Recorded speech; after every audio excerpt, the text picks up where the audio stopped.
Olá a todos, eu me chamo Elber Tomé, eu sou cardiologista, especialista em eletrofisiologia e estimulação cardíaca artificial, e o tema de hoje é sobre fibrilação atrial, o manejo inicial na emergência, no pronto-socorro, no pronto-atendimento, né? Esse é um tema que eu acho bastante relevante, porque é um tema que frequentemente gera dúvidas. Eu tenho conversado com estudantes de medicina, com médicos, no começo de sua carreira, até médicos um pouco mais experientes que trabalham em ambiente de pronto atendimento, de emergência, e até na área de cardiologia. E isso é uma dúvida frequente, é uma conversa frequente para esclarecimento de dúvidas sobre o melhor manejo. Então, eu achei bastante relevante o tema. Vamos lá. Pronto. Então, a fibrilação atrial quanto à questão eletrocardiográfica, eu acho que não gera muitas dúvidas. Trago para vocês um exemplo padrão de uma eletrofibrilação atrial. Aqui um ritmo bastante irregular, né, um RR irregular, e ausência de onda P. Eu vou dar duas dicas dois pontos que eu comentei até no último vídeo, de uma forma mais rápida, mas que frequentemente geram dúvidas e eu achei importante reforçar. Primeiro, a estimativa de frequência cardíaca dos pacientes com fibrilação atrial. Então, uma forma fácil de estimarmos a frequência cardíaca nesses pacientes é analisar a fita do D2 longo, que na maioria dos eletros fica na parte de baixo do eletrocardiograma. Esse registro é um registro de 10 segundos. Então, nós podemos contar a quantidade de complexos QRS nessa derivação. A gente vai ter um resultado de 10 segundos, multiplica por 6, 60 segundos, 1 minuto. E aí a gente vai ter uma frequência estimada da fibrilação atrial. Um outro ponto que é interessante, dica de análise, é que na derivação V1, com uma frequência muito grande, a gente consegue identificar uma oscilação da linha de base um pouco mais pronunciada, um pouco mais organizada, e V1 geralmente é a derivação que gera alguma dúvida no diagnóstico de fibrilação atrial. Muitas vezes vem mostrar um eletro, eu acho que está irregular, eu acho que é fibrilação atrial, mas esse V1 tá esquisito, parece que tem uma severidade de flutter, parece que tem uma onda P sinusal, mas na verdade é só uma derivação onde essa manifestação eletrocardiográfica da onda de base, essa oscilação, ela tende a ser mais manifesta, mais organizada. Então, assim, vocês podem ver que tem um serrilhadinho mais pronunciado em V1, mas nas outras derivações, muitas vezes a gente nem consegue ver, né, essa oscilação, e o RR é completamente irregular. Uma outra dica, uma terceira dica dos pacientes para os médicos que atuam analisando a questão da fibrilação atrial, é quanto à questão da irregularidade, que é natural da arritmia, mas que quando essa arritmia é muito rápida ou bastante devagar, ela tende à regularidade. Então, assim, a gente tem que ter uma análise com cuidado.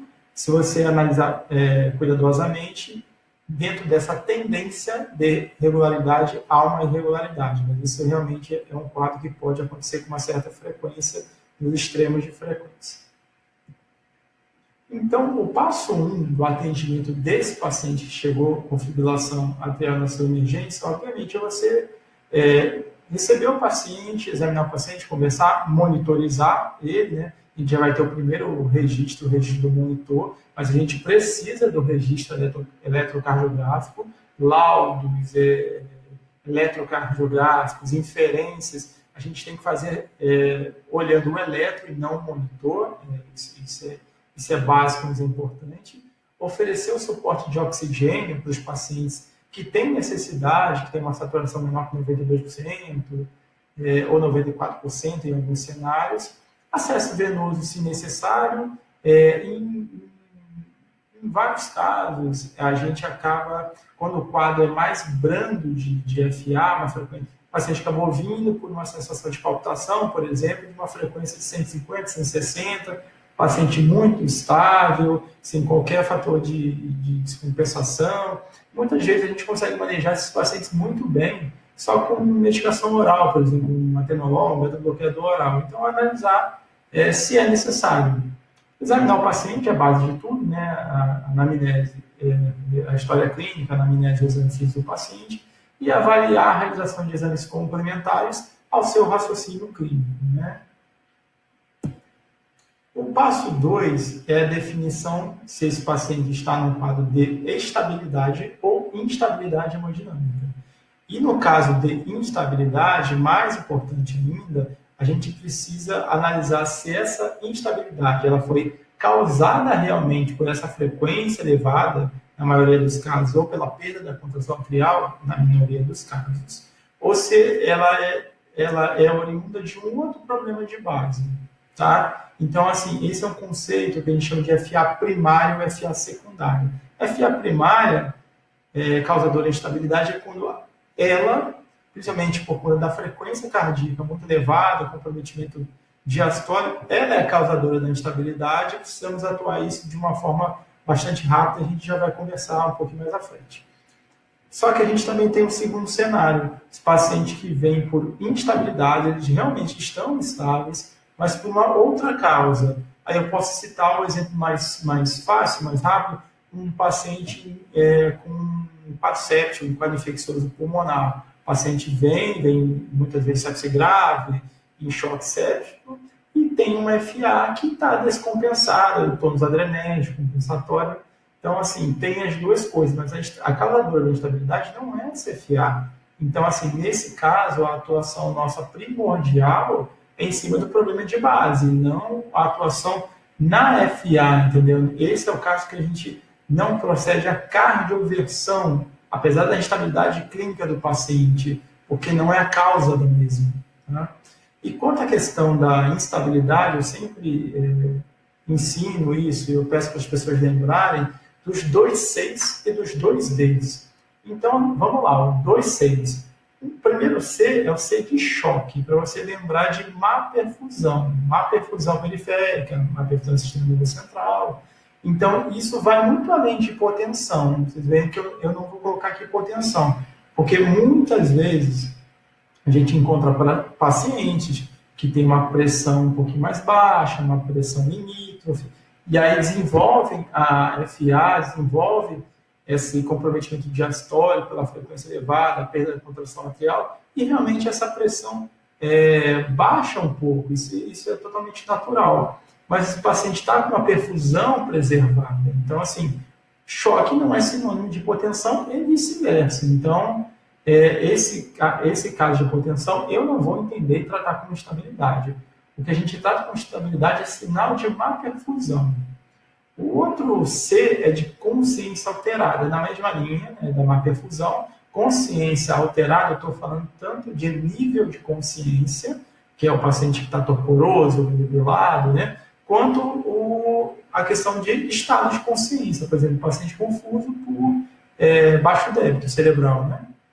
2 Ds, então, um D é o D de dor torácica, e não é qualquer dor torácica, é dor torácica anginosa, e o outro D, que poderia ser um C também, é a dispneia. Mas não é dispneia de origem pulmonar aqui, é dispneia causada por congestão pulmonar. Esses são os 2 Cs e os 2 Ds da instabilidade.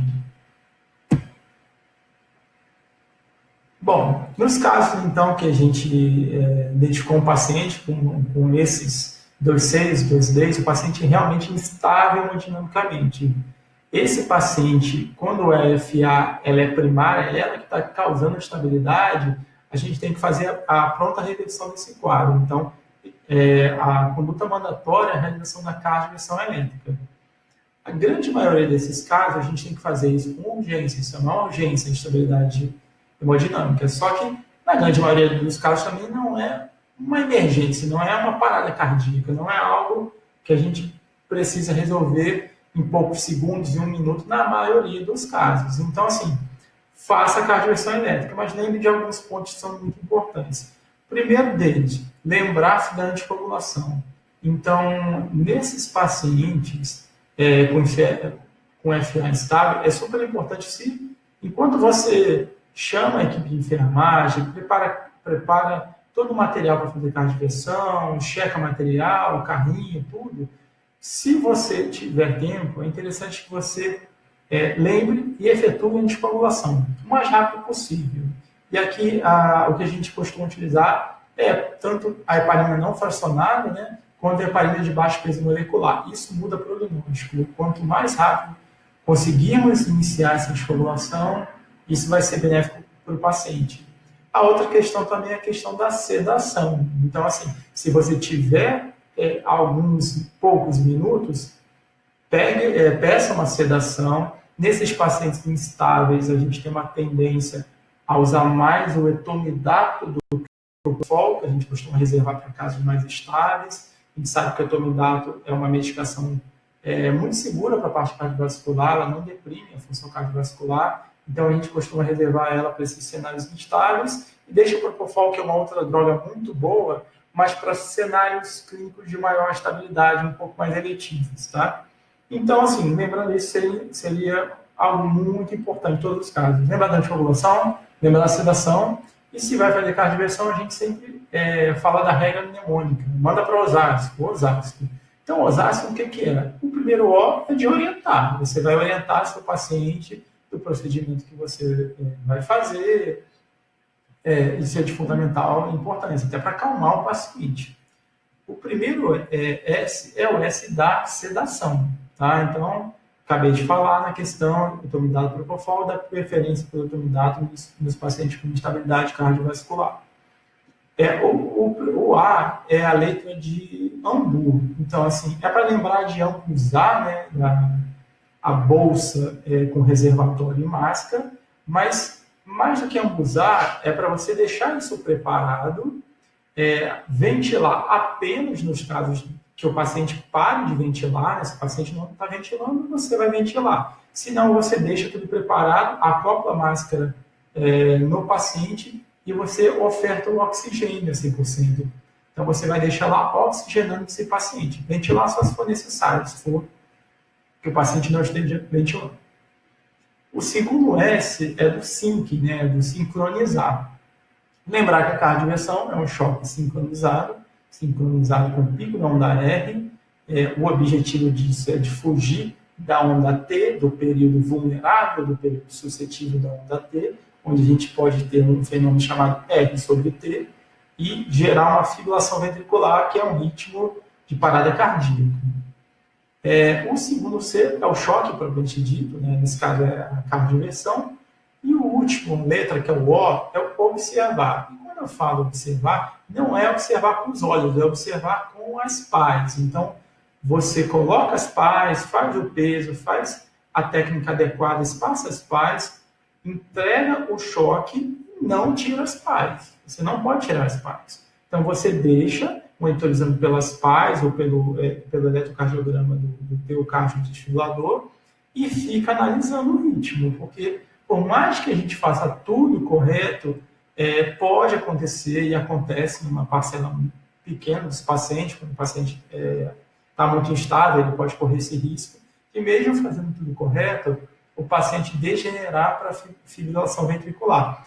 Nesse caso, você já está ali com as pás, você já identificou, e aqui tem uma questão até interessante, assim, na grande maioria dos aparelhos, daí você checa o seu hospital, mas na grande maioria dos aparelhos de cardiofibrilação, quando você entrega o choque sincronizado, logo após ele desativa, ele desliga o SYNC, justamente já para isso. Então, ele já ficaria no modo propício para você fazer a desfibrilação. Nesse caso, o paciente fibrilou, você pede para a enfermeira, pede para quem estiver perto, aumenta a energia, coloca a energia máxima, né, que agora a gente vai desfibrilar. Aí, assim, a maioria dos casos de desfibriladores hoje são bifásicos, aí você coloca a energia máxima, 200, 270 joules, afasta, avisa todo mundo, pede para afastar, analisa a cena e entrega o choque, a desfibrilação, tá bom? Então, lembrar da importância de efetuar a cardioversão, mas lembra desses pontos, da anticoagulação e sedação, né? A cardioversão no paciente acordado é algo uma situação bem angustiante, bem traumática para o paciente. Bom, e quando a FA está estável, aí a questão é a pergunta: essa FA tem um início marcado, marcante dos sintomas a menos de 48 horas? Ou essa FA é de tempo indeterminado ou maior que 48 horas? Lembrar que isso não é uma regra binária. O que eu quero falar com isso? Porque não é só menos 48 horas, mais 48 horas. A gente sabe que há uma diferença no risco de fenômenos tromboembólicos de acordo com essas horas. Ou seja, o paciente que tem FA menos de 12 horas, o risco dele ter um trombo e, consequentemente, um fenômeno tromboembólico, ele é muito menor que o paciente que tem FA menos de 24 horas, que é menor que o paciente que tem FA 36 horas e assim.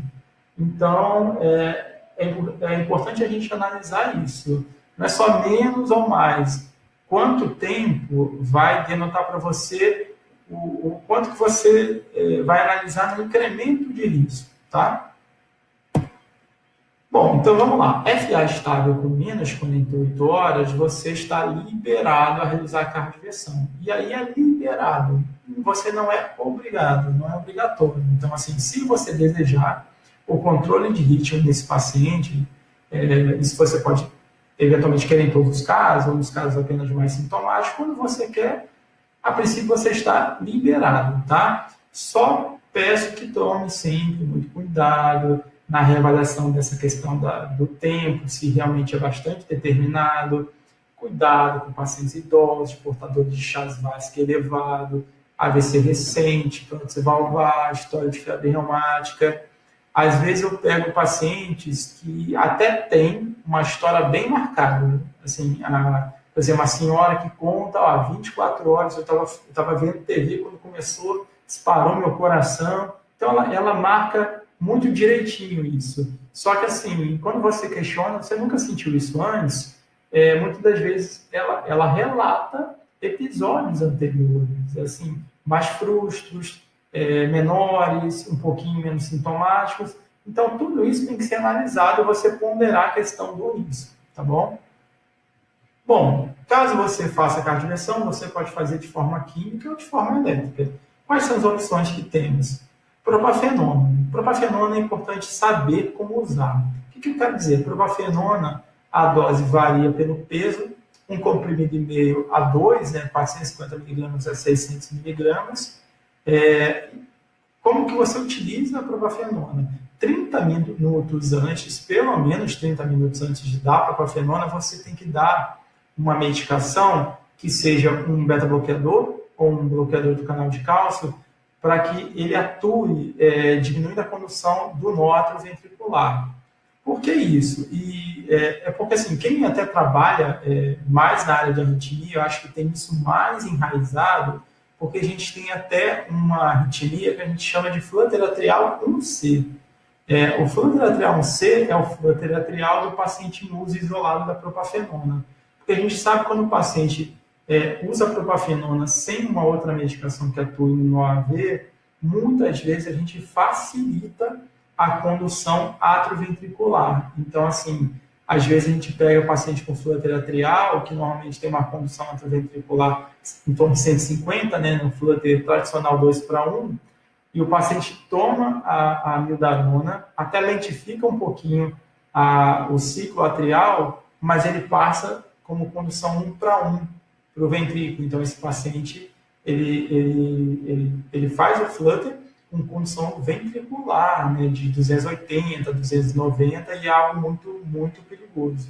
Então, assim, ter esse cuidado, pelo menos 30 minutos antes, você tem que dar um beta-bloqueador, você tem que dar um bloqueador de canal de cálcio, fazer a propafenona e pelo menos esperar 2 horas para avaliar o resultado. Então, muitas vezes, na emergência, você tem que avaliar se é isso que você quer também, porque é algo que acaba demorando um pouco, para você ter uma resposta. Aqui eu falei em torno de 2 horas e meia para você ter uma resposta se funcionou ou não, se você vai passar para um outro estágio.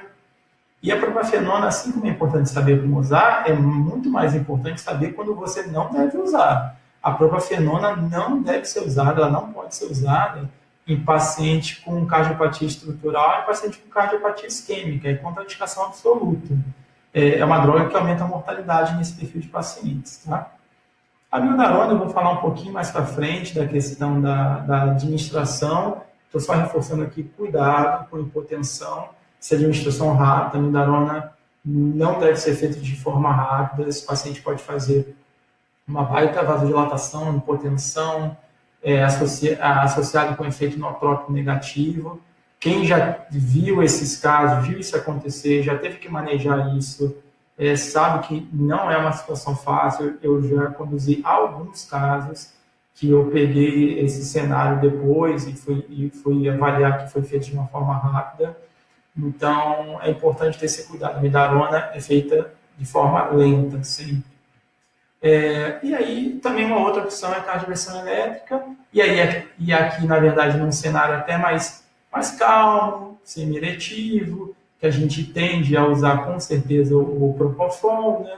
Então, assim, aqui você consegue se cercar, conversar com tudo com calma, deixar tudo certinho, todo o material, se cercar de todos os cenários para que você elimine, não eliminar, mas diminua todos os possíveis riscos e aumente a tua chance de sucesso e segurança.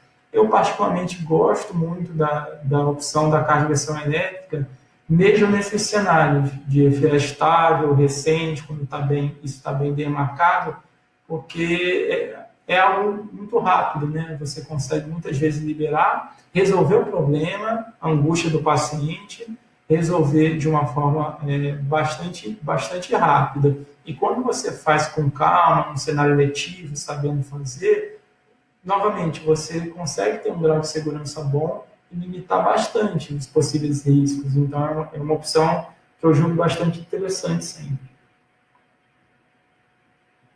FA estável com mais de 48 horas ou que você não consegue determinar um tempo. Aí tem uma seguinte pergunta. Teu serviço, ele tem ectoesofágico? Assim, tem ectoesofágico? Pode fazer? O paciente está em jejum? Se tiver nessas condições, ótimo. A gente pode fazer e já avalia a questão dos trombos cavitários, né?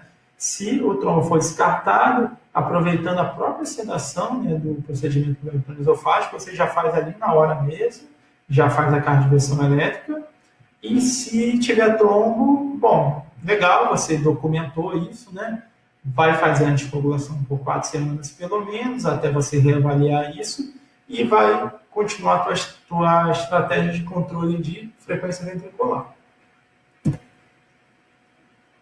Aqui eu coloquei algumas medicações que a gente pode utilizar, né, na estratégia de controle de frequência da FA de alta resposta ventricular.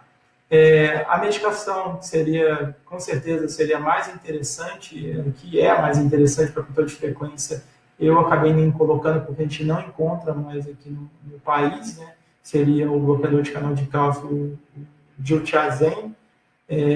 Eu tive uma experiência muito boa com o diltiazem nos primeiros 2 anos da minha residência de cardiologia e nos 2 anos que eu fiquei de preceptor do pronto-socorro do Instituto da Antiparasitária de Cardiologia. Era uma droga realmente muito, muito, muito boa.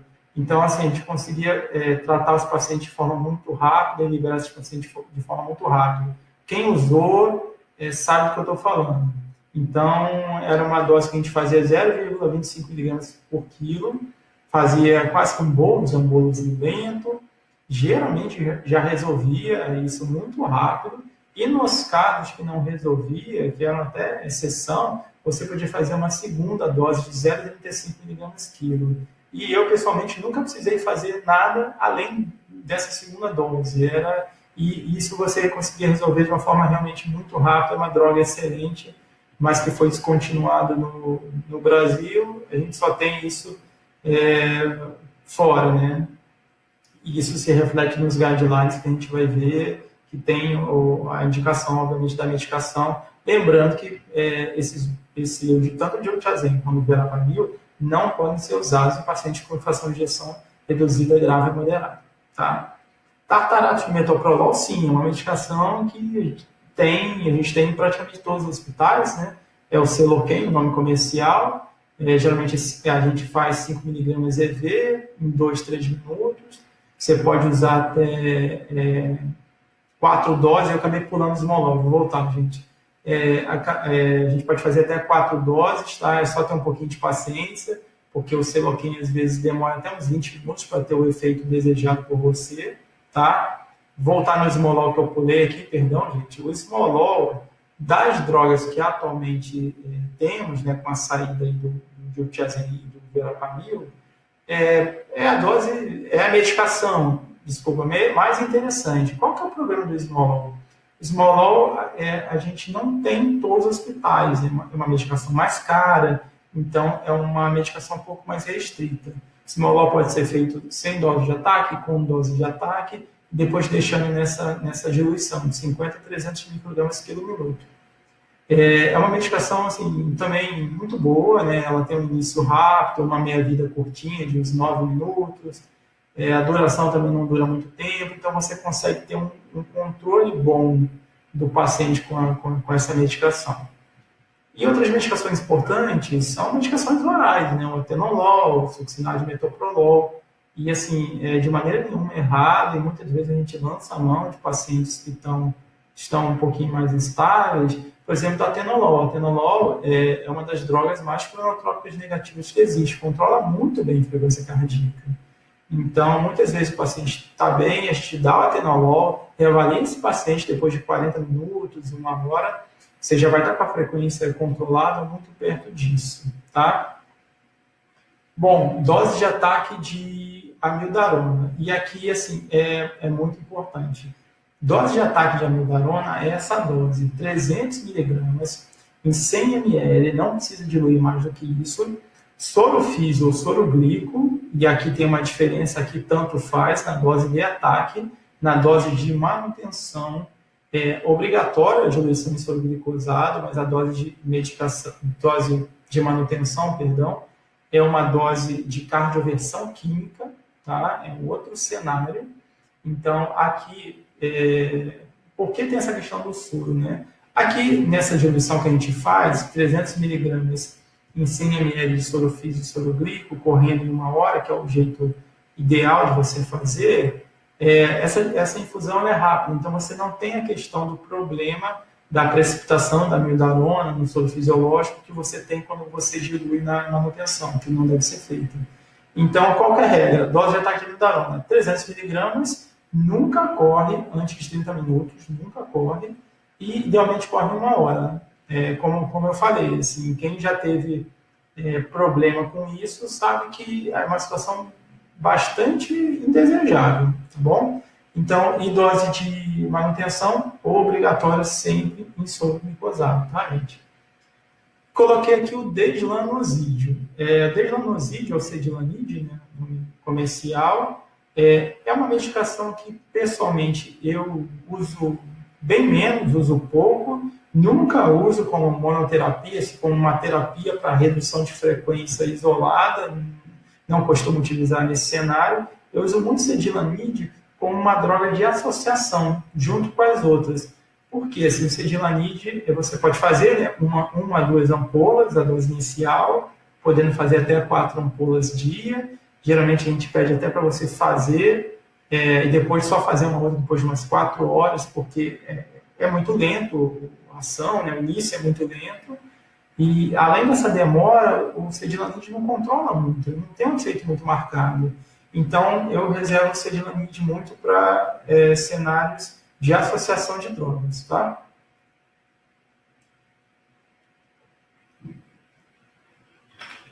Vamos lá, eu acho que esse é o slide mais interessante, tá? FA estável, com mais de 48 horas ou de tempo indeterminado, e num serviço que não tem ectoesofágico, que é a realidade de muitos serviços, tá? Então, aqui não tem jeito. Aqui é controle de frequência, né? Controle de resposta ventricular e anticoagular esse paciente, tá? Sempre, sempre lembre da anticoagulação. Não se esqueça da anticoagulação. O mais breve possível, isso vai alterar o prognóstico, tá? Então, assim, o fluxo normal da medicação, né? O fluxo normal desses pacientes que vão chegar nesse cenário, no Brasil, tá, gente? Aí eu estou focando porque...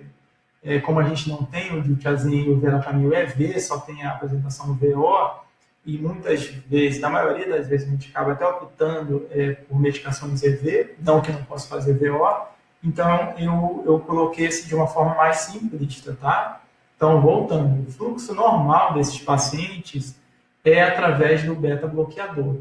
E aqui eu esteja falando, talvez até um pouquinho diferente do que algumas pessoas estão acostumadas a ler, a ser ensinado. Tem alguns livros de emergência clínica, até bem conhecidos, que colocam um organograma. Por um lado, paciente com fração de ejeção menor que 40, amiodarona. Paciente com fração de ejeção maior que 40, beta-bloqueador, principalmente, né?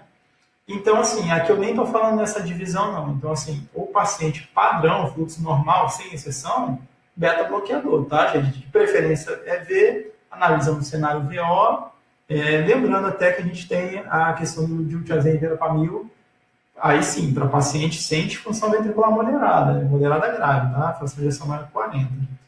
Quem que você vai pensar primeiro em fazer amiodarona do que o beta-bloqueador?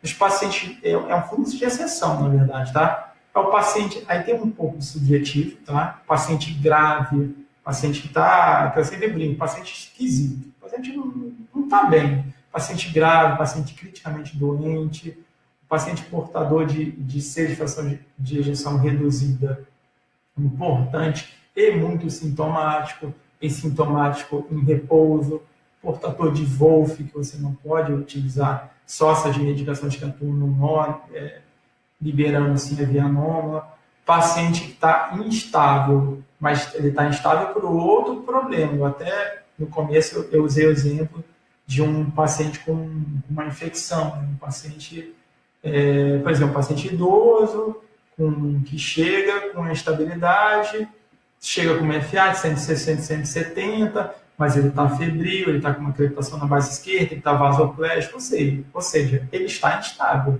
Mas ele não está instável por conta da FA, é uma FA secundária. Ele está instável pelo quadro séptico. Isso vale para choque hemorrágico, para uma doença renal crônica muito, muito agudizada, muito grave, né?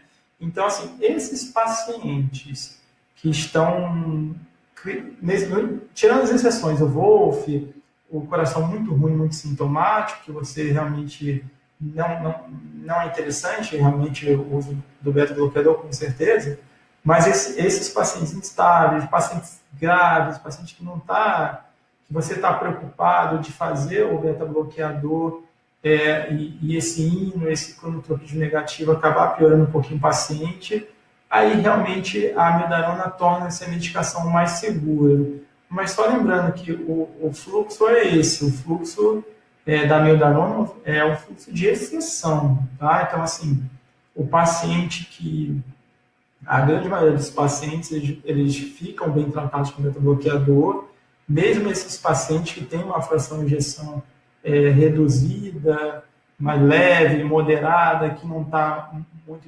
descompensado, você consegue manejar esses pacientes muito bem com beta-bloqueador e o controle do paciente. Até às vezes com beta-bloqueador oral. Tá bom, gente? Isso é importante. E aí, assim, para ratificar isso que eu estou falando, eu trouxe até esse guideline da American Heart de 2014.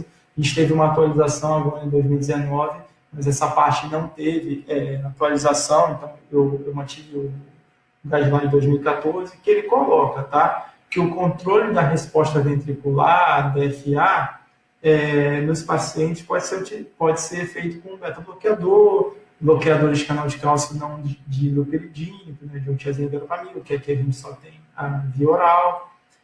O controle com essas medicações, indicação 1, nível de evidência B. Outra questão, beta-bloqueador venoso ou bloqueador de canal de cálcio de hidroperidínico, perdão. E aqui ele está inferindo mais até venoso mesmo, que a gente não tem. É recomendado para alentecer a frequência ventricular, né, desses pacientes com FA e pacientes sem pré-excitação. Mas de pré-excitação você não pode utilizar. Em pacientes hemodinamicamente instáveis, por ser cardioversão, é o que a gente faz. Mesma coisa, nível de evidência B, grau de indicação 1. Lá embaixo ele coloca a questão da amiodarona. Tá? A amiodarona EV pode ser útil, né, para o controle de frequência em pacientes criticamente doentes, tá? Que são esses pacientes que você gera um receio de utilizar o beta-bloqueador porque o paciente não está bem, está grave, entendeu? E ele coloca em pacientes sem prestação. Isso foi até uma discussão na época da diretriz, porque tem uma orientação da diretriz de, nos pacientes com Wolff, né, com prestação, nessa diretriz de não realizar mildarona. Só que, na verdade, aqui para o Brasil, a gente fica sem medicação, a gente não teria nenhuma outra medicação.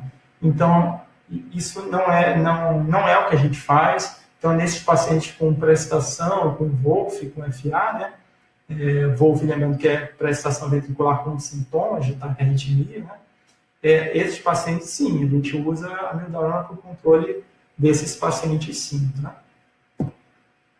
Outra orientação, agora mais atual do ESC, 2016, tá? Do tratamento de insuficiência cardíaca aguda e crônica. E aqui também coloca essa mesma questão do uso do beta-bloqueador, usualmente até por via oral, é seguro e é recomendado como primeira linha de tratamento nos pacientes com insuficiência cardíaca e FA, com classe 1 a 3, tá bom? Desde que esse paciente esteja euvolêmico. Então, se o paciente estiver realmente muito hipervolêmico, muitas vezes é interessante você, por segurança, passar para mildarona, ou com parcimônia você entra com um beta-bloqueador, entra com diurético para trabalhar um pouquinho essa questão da hipervolemia, tá bom? Em pacientes com classe 4, NIRA 4, né? A gente pode fazer o bolo de amiodarona, que eu já passei para controle de frequência, ou digoxina, aquele falando de digoxina EV, que a gente não tem, né? A gente tem o cedilanide, para reduzir frequência cardíaca. E aqui, mais importante, o último que eu vou colocar, é o guideline de 2016 do ESC, manejo de FA. Do lado direito, aqui a tabela coloca beta-bloqueadores, digoxina, diltiazem, verapamil, esses últimos três só temos apresentação oral, são recomendados para controlar a frequência cardíaca em FA. Paciente com fração de ejeção maior ou igual a 40%, 1B. Abaixo, menor que 40%, 1B. Ou seja, paciente com FA, insuficiência cardíaca maior ou menor, essa é beta-bloqueador. Beta-bloqueador, digoxina, diltiazem, verapamil, como eu falei. A mildarona vai entrar em situações de exceção, que ele coloca abaixo, tá? Em paciente com estabilidade hemodinâmica, e aí, até explicando um pouquinho melhor, estabilidade hemodinâmica secundária a outra causa, FA secundária, né? Porque se for FA causador de instabilidade, aí não é medicação, é cardioversão, né? Ou, voltando, perdão, um paciente com estabilidade hemodinâmica ou uma severa depressão da fração de ejeção do ventrículo esquerdo, eu até complementaria isso, que a fração de ejeção muito deprimida e sintomática, e paciente bastante sintomático, né, um paciente NIRA 4, a mildarona pode ser considerada para o controle agudo de frequência. E ele até coloca como uma indicação bem fraca, tá, gente? É 2B, então é com nível de evidência B. Do lado esquerdo, temos esse organograma, né, do controle de FA agudo, né? Então, o paciente tem fração de ejeção maior ou igual a 40%, é até mais fácil, né? A gente fica até mais tranquilo. Beta-bloqueador, venoso ou oral, diltiazem ou verapamil, a gente só tem oral, né?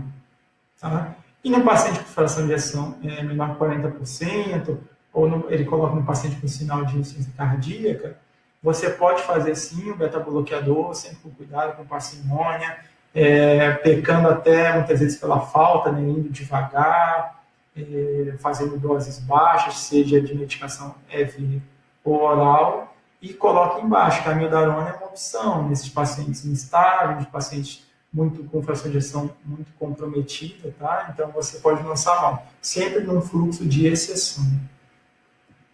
Então, o que eu queria deixar de mensagem final aqui, duas mensagens para evitar erros comuns, que a gente vê muito.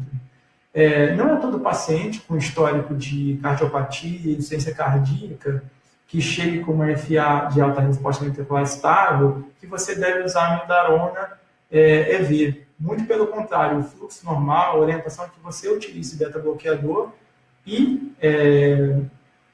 com menos ou mais parcimônia, mas use a beta-bloqueador e reserve a amiodarona para os casos que eu apontei de exceção. Tá bom, gente? E a segunda mensagem, que também é importante, se seu objetivo é apenas o controle de frequência com amiodarona, não inicie a dose de manutenção, tá, gente? Então, assim, é muito comum, infelizmente, a gente passa em pronto-socorro, em UTI, e vê muito paciente fazendo aquela amiodarona, que fica um dia, 2 dias, dose de manutenção, em paciente que tem FA há muito tempo, em paciente Chazivase elevadíssimo, tempo indeterminado, a gente nem sabe se o paciente está com trombo ou não está. Então, assim, a partir do momento que você faz a amiodarona em manutenção, coloca lá para os 900 miligramas em soro glicosado e deixa em manutenção em 24 horas, você está querendo cardioverter o paciente. Aquilo é dose de cardioversão química. Então, se você não sabe que se há ou não trombo, não faça isso, não coloque seu paciente em risco. Gente, é isso. Espero ter ajudado aí com a aula, com as orientações. Caso de dúvidas, eu deixo meu e-mail, deixo meu site, é www.bioritmologista.com e meu Instagram é @dr.elmastomé. Tá bom, gente? Um abraço, tudo de bom.